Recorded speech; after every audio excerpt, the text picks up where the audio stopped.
warna biru provinsi. Jadi nanti ada 5 kertas suara yang kita dapat untuk provinsi. Saya pegang saat ini ada ini warna biru, tampilannya seperti ini. Kita ambil kertas suara warna biru. Setelah itu kita buka lebar-lebar.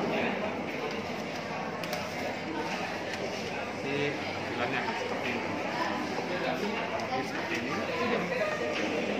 Teman-teman bisa lihat, buka di lebar-lebar, jangan sampai bukanya lebar-lebar gitu ya, lebar-lebar agar lebih mudah kelihatan. Cari ke partai berlambang Ka'bah nomor 6. Cara mencoblosnya cukup mencoblos namanya saja, jangan partainya, tapi coblos namanya saja.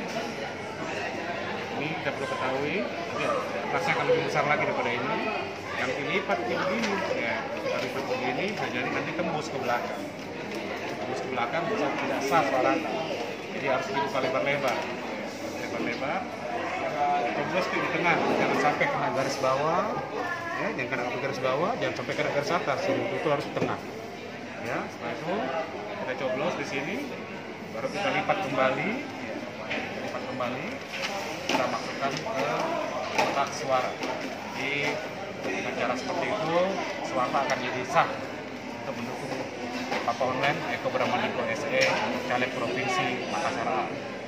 Terima kasih atas perhatiannya.